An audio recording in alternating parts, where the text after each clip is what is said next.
Halo saudara, apa kabar Anda hari ini? Sapa Jatim kembali hadir ke hadapan Anda bersama dengan saya Vina Putri. Saudara, di era digital ini industri kreatif bukan hanya menjadi lahan pekerjaan baru, tetapi juga menjadi wadah ekspresi, inovasi, dan transformasi budaya. Anak muda punya peran sentral sebagai motor penggerak kreativitas bangsa. Untuk mengupas tema anak muda dan dinamika industri kreatif ini, di studio sudah hadir narasumber ada Ibu Dr. Sheni Megawati Sutanto, SSN MMMDS, Visual Communication Design Lecturer Universitas Ciputra, Surabaya.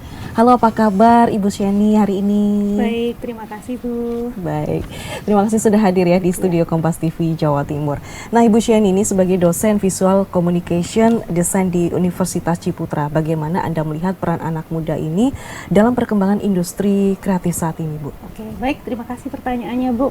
Sebagai seorang dosen, kebetulan saya juga banyak berhadapan dengan anak muda kesehariannya. Mahasiswa saya masih muda semua. Saya melihat mereka itu punya peran krusial banget di industri kreatif saat ini karena mereka itu kalau saya lihat berani tidak hanya melestarikan budaya, tapi mereka sudah berani memaknai ulang dengan cara yang fresh. Seperti misalnya tahun lalu saya ada mahasiswa dari Bali, kebetulan dia memaknai kembali budaya di kampungnya di Bali, dia buat ulang dalam bentuk novel. Seperti itu, lalu diberi ilustrasi dan dikemas untuk remaja modern. Jadi dia ingin memperkenalkan tradisi di desanya yang tidak banyak yang tahu karena itu tradisinya di desa dia, dan dia ingin memperkenalkan ke masyarakat Indonesia yang lebih luas. Jadi anak muda itu sudah lebih berani memaknai, nggak cuma sekedar ada tradisi A lalu ada sejarahnya gitu ya, tapi dia berani mengemas kembali dalam format yang baru, dalam format yang lebih populer dengan tetap memperhatikan akurasi penyampaian budaya tentunya ya. Seperti itu. Lalu yang kedua, mereka itu lebih paham potensi platform digital. Jadi banyak anak muda termasuk mahasiswa-mahasiswa yang saya bimbing itu sudah lebih berani, mereka tuh nggak lagi nunggu karya saya di discover penerbit gitu misalnya, atau karya saya di discover produsen. Mereka produce sendiri, mereka create konten sendiri, dan mereka manfaatin sosial media seperti TikTok, YouTube, Instagram, mereka buat konten-konten di situ, dan mereka sudah punya follower sendiri, mereka punya audiens sendiri di situ. Jadi perannya adalah di situ dengan meng-create konten sendiri dan mempublikasikannya sendiri. Oke, memanfaatkan media sosial di sini ya Bu ya. Jadi mereka juga gampang juga beradaptasi begitu. Dan mereka lebih jago dari kita Bu. Lebih paham sela-selanya. Baik. Lalu tantangan apa saja yang dihadapi oleh anak muda ini ketika ingin masuk di industri kreatif nih Bu, khususnya di bidang desain komunikasi visual ini seperti apa nih Bu tantangannya? Oke. Sebenarnya kalau saya amati ya, ini secara general, nggak cuma dari mahasiswa aja, secara general anak muda ada dua tantangan besar yang dihadapi sama mereka, yaitu pertama, banyak sekali anak muda itu yang lebih fokus menguasai tools, menguasai alat, menguasai entah itu alat gambar manual ataupun alat gambar digital, drawing tablet dan sebagainya, dan macam-macam software, fokusnya nguasain tool. Tapi mereka kurang dalam di kemampuannya problem solving atau memecahkan masalah, atau melihat sebenarnya ada problem apa sih yang bisa saya jawab dengan skill saya ini, dengan talent saya ini. Mungkin contohnya seperti yang tadi ya, mahasiswa saya yang tahun lalu itu, dia ngelihat ada problem, ini adalah budaya yang indah sekali di kampung dia, dan tapi nggak banyak yang tahu, bahkan warganya dia sendiri pun yang sesama anak muda itu banyak yang nggak tahu. Dia sendiri saat mau menulis karya itu dia juga sadar, aku nggak tahu, jadi dia harus belajar dan cari tahu. Tapi dia sudah sadar bahwa itu adalah problem dan itu butuh solusi, dia lakukan riset, lalu dia ciptakan karya dari situ.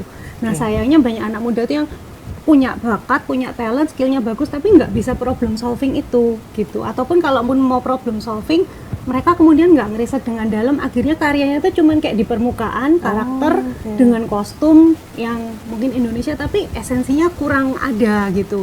Ada juga sih yang sudah bagus banget itu ada, tapi masih kurang banyak gitu. Kebanyakan yang saya lihat seperti itu, skillnya oke, keren sekali, tapi problem solvingnya jeli menemukan masalah apa yang bisa dijawab dengan skill dia itu kurang tergali. Cara menyiasatinya bagaimana Bu untuk mengatasi problem solvingnya itu?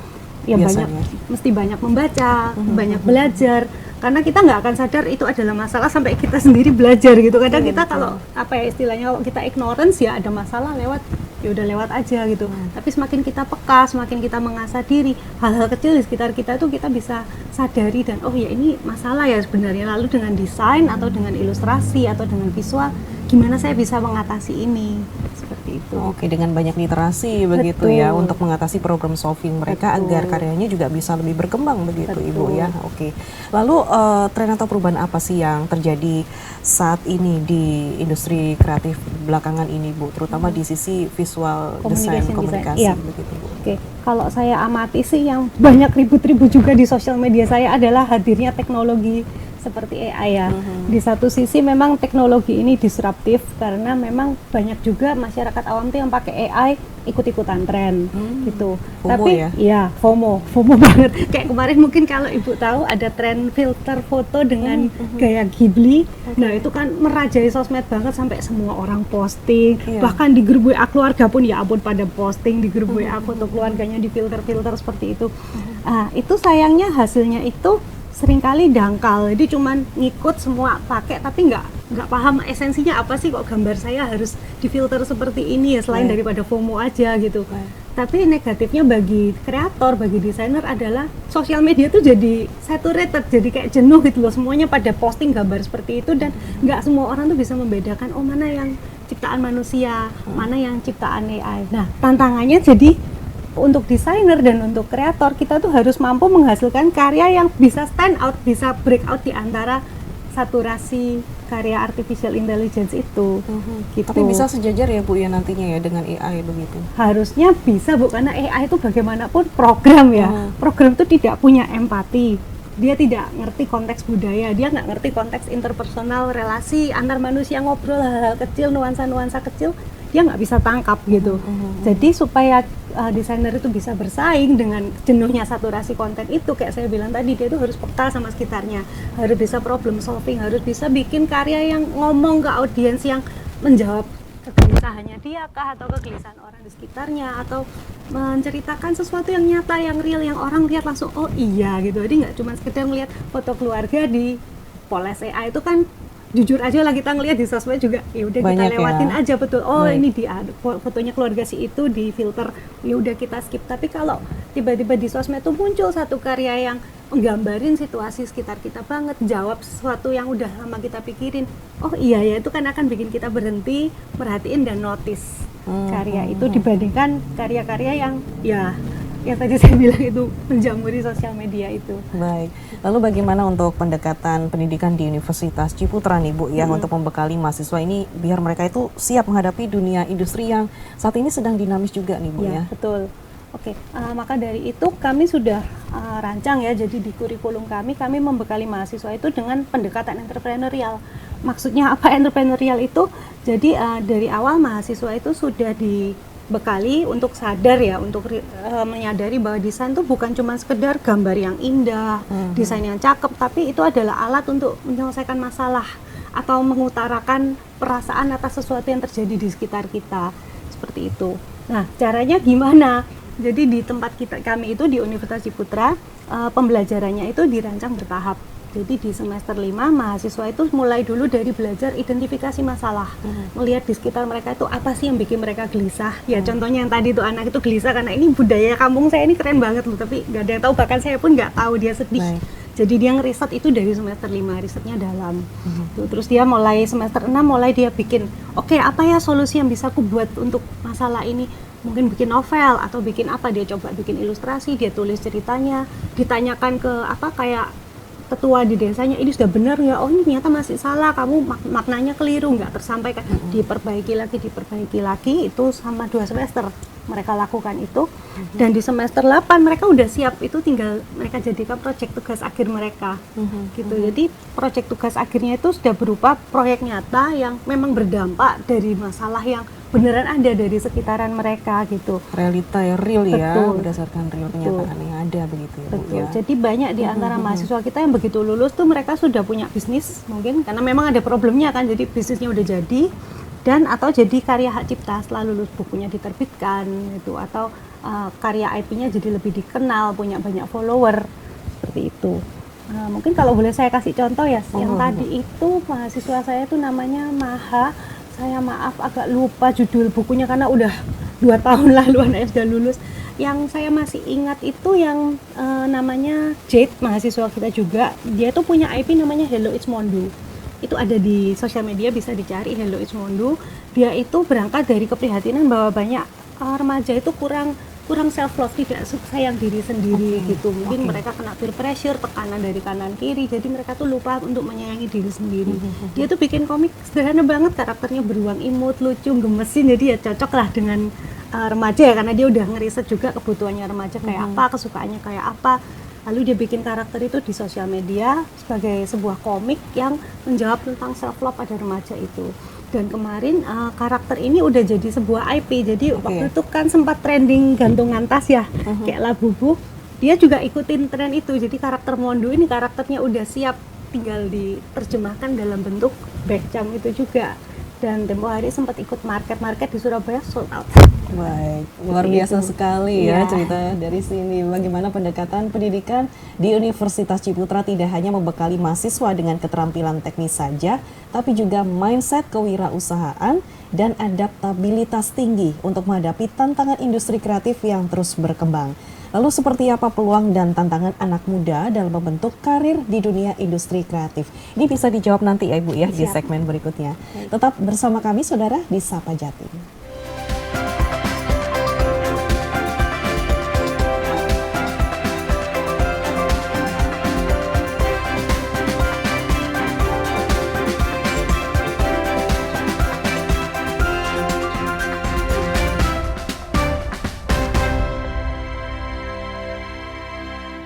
Terima kasih saudara, Anda masih bersama kami di Sapa Jatim. Saya masih bersama dengan narasumber, ada Ibu Dr. Syeni Megawati Sutanto SSN MMMDS, Visual Communication Design Lecturer Universitas Ciputra Surabaya.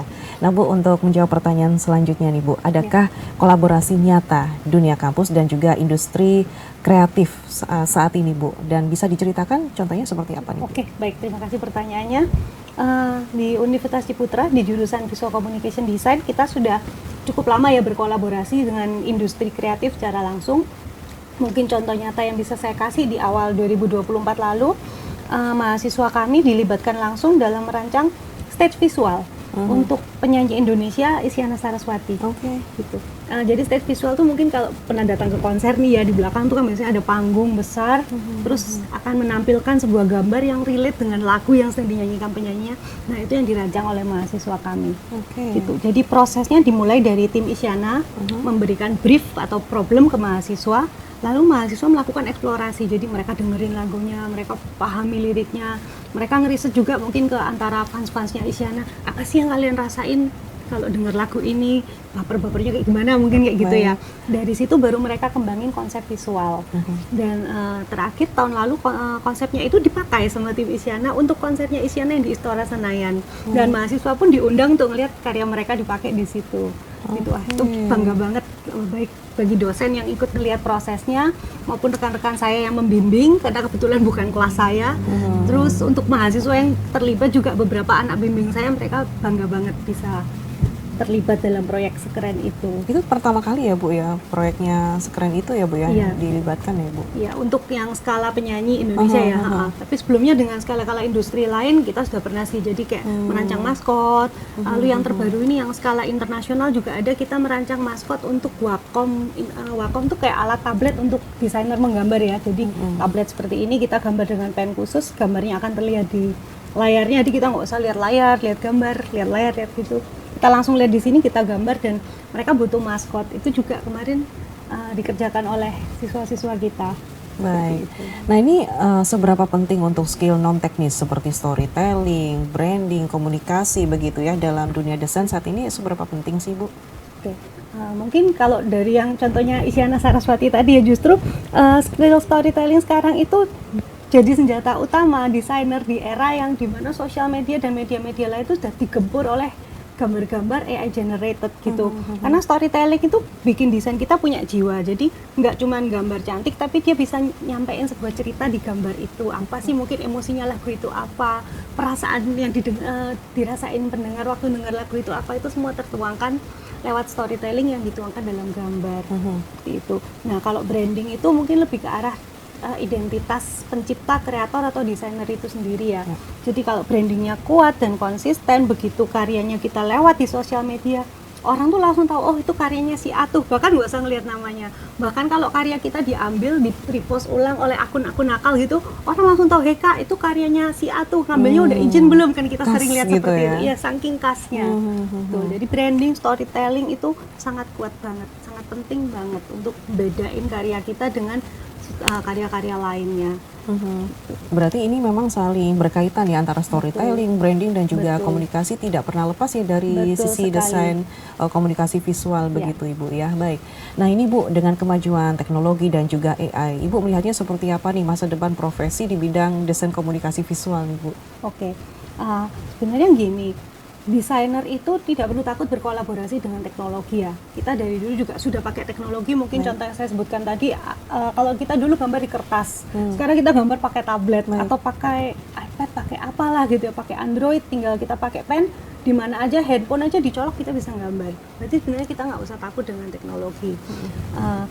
Teknologi juga bisa dipakai untuk macam-macam otomatisasi ya, otomatisasi tugas teknik. Mungkin misalnya seperti saya yang ilustrasi, kadang saya butuh kayak misalnya satu desa ini rumahnya banyak. Kalau saya gambar rumah itu satu, mungkin tahun depan baru saya selesai gambarnya ya.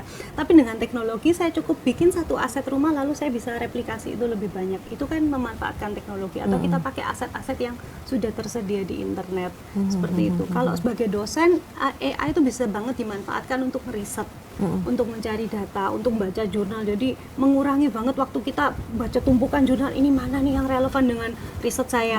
Dengan AI itu bisa dengan mudah disaring, oh ini beberapa jurnal terpilih, nah baru kita baca dari situ. Jadi daripada baca 100, mungkin saya cukup baca 5 gitu, dari 5 itu mana yang paling relevan. Efisiensi waktu di sini Bu Efisiensi ya. waktu, betul sekali. Oke, baik. Nah, kalau masalah sekarang banyak gambar AI yang diciptakan AI, sebenarnya kita tidak usah takut ya, karena apa, AI itu hanya bisa bekerja berdasarkan data yang sudah ada. Seperti tadi saya bilang, cari jurnal, kalau nggak ada jurnalnya, AI-nya juga nggak bisa narikin jurnal itu buat saya. Sama juga dengan gambar, kalau nggak ada gambar sumbernya yang diciptakan manusia, AI-nya juga nggak bisa nyiptain itu gambar. Jadi semuanya pasti akan berdasarkan data yang sudah ada. Kalau kita nggak create something new, nggak create something yang baru, yang beda ya, lama-kelamaan internet, sosial media juga akan tersaturasi oleh karya-karya yang sama, muter itu aja. Terus justru disitulah desainer kita bisa bikin terobosan-terobosan yang beda untuk menjebol kejenuhan itu gitulah. Menciptakan inovasi di Betul sini ya Bu ya, di sekali. tengah kemajuan teknologi dan juga AI Betul. yang saat ini dihadapi begitu. Betul. Nah Bu, ini mungkin ada masukan, pesan Anda begitu ya untuk anak muda yang mungkin ragu memilih jalur industri kreatif ini, karena kan memang mungkin tidak sejalan ya dengan ekspektasi karir konvensional begitu. Nah ini bagaimana nih pesan dari Ibu selaku dosen juga? Oke. Nah, mungkin untuk anak muda yang masih ragu ya, saya rasa sekarang ini adalah era yang baik untuk masuk ke industri kreatif, karena justru di antara gempuran digitalisasi itu tadi, kreativitas manusia itu nggak bisa ditiru, nggak bisa direplikasi. Bahkan untuk mengoperasikan AI itu pun butuh human intelligence, seperti itu kan. Nah, dan AI itu nggak bisa menggantikan pola pikir kita yang orisinal, solusi kreatif yang cuma dimiliki manusia.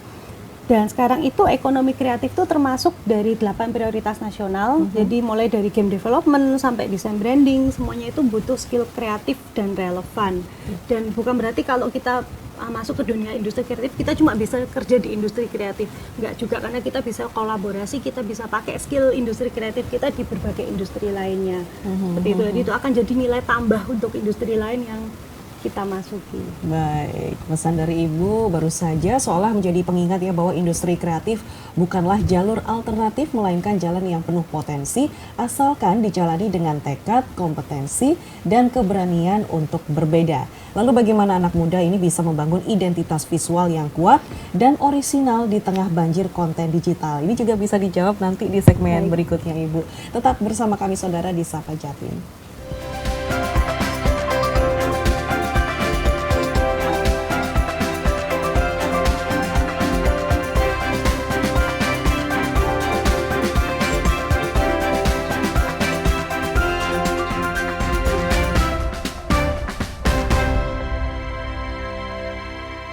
Anda masih bersama kami saudara di Sapa Jatim. Saya masih bersama dengan narasumber Ibu Dr. Sieni Megawati Sutanto, SSN MMMDS, Visual Communication Design Lecturer, Universitas Ciputra Surabaya. Nah Ibu Sieni, ini menurut Anda seperti apa terkait dengan anak muda ini bisa membangun identitas visual yang kuat dan juga orisinal begitu di tengah banjir konten digital saat ini, Bu? Betul. Oke, mungkin kalau menurut saya ya, anak muda sekarang tuh harus cari keunikan. Jadi jangan cuma ikut tren. Boleh ikut tren nggak apa-apa karena kita kan butuh ya numpang algoritma dalam tanda kutip ya. Tapi jangan cuma ikut, tapi kita juga olah dengan gaya pribadi kita. Contohnya nih, mungkin yang kemarin lagi rame kalau ingat tren AI Ghibli yang orang pada rame-rame upload foto keluarga di filter AI Ghibli itu kan rame banget ya di sosmed ya. Tapi yang viral di FYP saya dan yang banyak yang like itu justru adalah ilustrator. Jadi ada kebetulan saya perhatikan konten kreator lokal dan konten kreator interlokal, internasional maksudnya. Mereka itu menggambar style Ghibli dengan gaya mereka sendiri dengan disertai cerita. Jadi mereka cerita kenapa kok keluarganya digambarkan sedang seperti ini, seperti itu. Justru yang menarik dan orang-orang tuh lebih appreciate. Oh, ada filosofinya, kenapa gambar itunya gede gitu. Atau misalnya kalau kita mau gambar keluarga dengan style Ghibli, kalau kita cuma input ke AI ya mungkin cuma jadinya nenek gendong cucu selesai. Tapi kalau kita paham beneran, oh karakteristik nenek itu multitasking, jadi mungkin nenek-nenek, apalagi nenek-nenek Surabaya ya, biasa pakai daster panjang kan, cucunya digendong di pangku, di ayun-ayun di rok dasternya, terus dia tangannya sambil ngupas tauge, sambil apa, itu gambar yang nggak akan bisa dihasilkan oleh AI. Karena AI nggak akan paham betul. Itulah kreator bisa berbeda di situ. Kita bisa tampilkan cerita. Menarik sekali ya di sini ya, Bu. Nah, ini bisakah Anda membagikan satu pengalaman menarik begitu ya, atau karya mahasiswa yang sukses yang berdampak di industri kreatif saat ini? Ataupun mungkin Ibu bisa menceritakan ini yang Ibu bawa ini apa? Apakah salah satu karyanya atau bagaimana? Baik, permisi ya, saya ambil dahulu. Jadi ini adalah salah satu karya saya. Judulnya Warisan Dua Dunia. Kebetulan ini saya tulis saat menyelesaikan kedoktoran saya sebagai bagian dari disertasi. Dan ini seperti yang saya bilang tadi, ceritanya ini melibatkan banyak pengalaman hidup. Jadi termasuk pengalaman hidup sebagai keturunan Tionghoa di Surabaya itu seperti apa, suka dukanya, lucu-lucunya termasuk ya. Saya juga ingin meriset karena ini berangkat dari pertanyaan saya sendiri, kenapa sih kalau cap gomeh di Surabaya, di Indonesia itu kok makannya lontong. Padahal kalau di Tiongkok sana kan nggak ada lontong, tuh kan makanan khas Jawa gitu ya. Terus kenapa ngapain kita tuh kok makan lontong? Waktu kecil tanya orang tua, jawabannya ya udah tradisi. Kan nggak puas ya dengan jawaban kayak gitu. Jadi saya gali lagi, saya lakukan riset sampai saya temukan sejarahnya, ceritanya gimana. Terus kemudian saya buat itu dalam bentuk fantasi fiksi yang menyenangkan, yang segar supaya sesama remaja, mungkin sesama keturunan Tionghoa kayak saya nggak ngerti yang seumuran saya ataupun yang lebih muda, jadi lebih kenal dengan tradisi ini gitu. Dan kebetulan ini sudah diterbitkan kemarin, respon pembaca juga cukup baik untuk ini. Jadi mungkin pembaca-pembaca yang dari latar budaya berbeda, mereka jadi oh ada tradisi kayak gitu ya, ternyata beda ya di antara di Indonesia dengan di Tionghoa sana. Juga termasuk pembaca dari latar budaya yang serupa dengan saya, mereka juga baru oh jadi setiap tahun ini selama ini aku makan tuh maksudnya itu toh ceritanya seperti itu, kenapa kok kita makan lontong. Biasanya juga kita cuma pesen makan terus nggak paham apa maknanya, apa artinya, apa filosofinya. Apakah ini juga ada gambarnya, Bu, selain dari sisi buku sampulnya atau bagaimana? Ada, Bu? jadi kebetulan isi dalamnya ini juga saya kerjakan sendiri gitu. Dengan ini karena tugas disertasi ya, jadi untuk mengejar waktu juga ada asisten yang membantu, tapi konsep besarnya tetap saya kerjakan sendiri. Juga manfaatin teknologi digital tadi yang saya bilang untuk otomatisasi dan mempercepat, tapi dengan sentuhan manusia tetap. Ini diantara 3 buku yang Ibu bawa ini juga hampir sama ya, Bu ya, untuk segmennya ya? Segmennya tetap remaja, cuman mungkin yang ini agak berbeda karena mengangkat budaya yang khas yang kita kenal sendiri di Surabaya. Lalu untuk yang ini novel fantasi murni yang lebih ke arah passion project saya. Bu. Dan ya mungkin seperti yang tadi saya bilang, salah satu ciri khas penulis itu branding ya. Jadi kalau ciri khas saya mungkin brandingnya, kalau karyanya Sieni ini pasti genrenya fantasi. Walaupun ngangkat budaya sekalipun harus ada unsur fantasinya karena itu udah jadi branding, udah jadi Ciri identitas. khasnya ya. Betul. Kalau tiba-tiba saya bikin cerita drama sehari-hari orang bingung. Ini siapa yang nulis, bener Kak Sheni enggak gitu. Nah Bu, untuk profesi ataupun pekerjaan di industri kreatif saat ini nih peluangnya seperti apa sih untuk saat ini? Kalau dari Universitas Ciputra ini juga bagaimana? Apakah nantinya untuk lulusan dari mahasiswanya ini mandiri begitu ya, terjun di industri kreatif sendiri, ataukah nanti ada kolaborasi begitu Bu dengan industri kreatif lain di luar sana atau bagaimana? Oke. Mungkin kalau dari sudut pandang di USI sendiri ya, kita selalu dorong anak-anak itu dari semester 5-6 untuk mulai bisnis kalian sendiri. Kita dorong dahulu, melihat kesiapan mereka gimana sambil mereka cari peluang. Tapi kita juga tetap dorong mereka untuk lakukan magang supaya mereka nyemplung beneran ke industri, ngerasain beneran di industri, dan banyak juga yang setelah magang tuh mereka kayaknya suka gitu. Jadi saya tetap magang tapi saya belajar, nanti saat saya siap suatu hari saya akan bikin bisnis saya sendiri. Seperti itu. Jadi kita buka peluangnya untuk semua, tapi tetap yang kita dorong adalah entrepreneur, karena walaupun kita ikut orang ya istilahnya ya, skill entrepreneur, kemampuan lihat peluang, kemampuan membaca masalah, kemampuan menyelesaikan masalah, berinovasi, itu akan tetap terpakai. Baik. Seperti itu. Yang terakhir nih Bu, apa harapan Anda begitu ya untuk ekosistem industri kreatif di Jawa Timur, dan bagaimana anak muda ini bisa mengambil peran lebih banyak di dalamnya Bu? Oke. Kalau untuk anak muda dulu ya kali ya, peran lebih banyak, harapan saya sih lebih banyak yang jadi pencerita gitu. Jadi ceritakan apa yang khas di daerah kamu, legenda lokal, kebiasaan lokal-lokal yang mungkin cuman kamu dan teman-temanmu yang tahu, tapi kalau kamu bisa ceritakan itu dengan cara yang menarik, banyak orang yang akan lebih tertarik ya, ingin tahu, dan itu bisa jadi sebuah IP yang menarik gitu. Terus jadi kreator wirausaha juga, mungkin start a bisnis kecil aja, nggak usah gede-gede, bisnis kecil mungkin bisa disambi juga sambil bekerja dulu. Mungkin kalau anak muda, aduh modalnya cekak Bu, suruh mulai usaha nggak kuat, nggak apa-apa, lakukan sambil bekerja, belajar, kenali pasar, baca pasar, bagi waktu, manajemen, berkolaborasi, seperti itu. Harapannya seperti apa? Kalau untuk Jawa Timur agak muluk boleh ya? Boleh. Harapannya ke depan Jawa Timur bisa jadi hub kreatif ya di Indonesia, dan amin di dunia juga. Nah, tapi untuk mewujudkannya itu kita butuh semakin banyak kolaborasi antara kampus dan industri. Jadi biar skill mahasiswa itu benar-benar sesuai kebutuhan pasar gitu, dan mahasiswa sejak kuliah sudah tahu kebutuhan industri apa, sudah terbiasa mengerjakan proyek-proyek industri seperti itu. Lalu yang kedua, teknologi. Oke, saya setuju, teknologi itu iya, kita butuh banget di era seperti ini. Kalau saya suruh mengerjakan buku ini cuma pakai pensil dan kertas nggak akan selesai. Jadi kita tetap butuh teknologi untuk membantu kita meriset, untuk mengolah data, otomatisasi tugas teknis, tapi bukan untuk menggantikan peran manusia sebagai pencipta, karena itu nggak akan tergantikan. Seperti itu. Lalu yang ketiga, harapannya ada dukungan pemerintah juga ke depannya yang berkelanjutan dalam entah itu hak cipta atau akses untuk kreator dalam mengembangkan IP-IP kreatif berbasis budaya lokal. Mungkin kalau saya boleh kasih contoh yang agak diangan-angan ya, di Tiongkok itu, kalau mungkin teman-teman yang seumuran saya mungkin tahu, ada game namanya Genshin Impact. Itu adalah game open world, populer banget di kalangan anak muda. Nah, uniknya dia itu adalah menghadirkan keindahan alam Tiongkok sebagai setting gamenya itu. Jadi diadaptasi jadi setting yang bisa dijelajahi pemain-pemain di seluruh dunia. Jadi itu lewat game itu sudah memperkenalkan pariwisata. Juga ada kearifan budayanya, mulai dari ritual tradisional, tradisi seperti opera Peking, terus arsitektur dan macam-macam, pernak-pernik kecil, mitos-mitos kecil yang diselipkan di jalan cerita gamenya, tapi secara alami. Jadi pemain-pemain global tuh main, mereka nggak sadar mereka itu sedang menyelami sebuah budaya gitu. Ya itu kalau bisa pada Indonesia tuh, Jawa Timur aja lah punya banyak banget kan kekayaan alam yang keren banget, kekayaan budaya, mitos-mitos kecil yang mungkin kita bahkan nggak tahu, yang nggak terlalu populer, tapi kalau itu bisa digali, diangkat, dipopulerkan seperti itu, atau dimodernisasi seperti film animasi Nacha yang kemarin rame banget itu di bioskop, itu kerennya bukan main.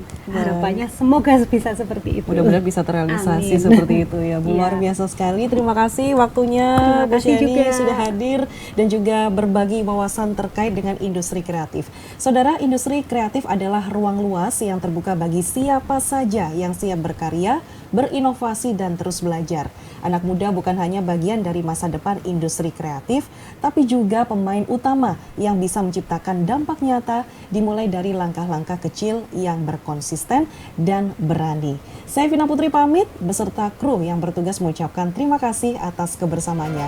Sampai jumpa di episode Sapa Jatim berikutnya.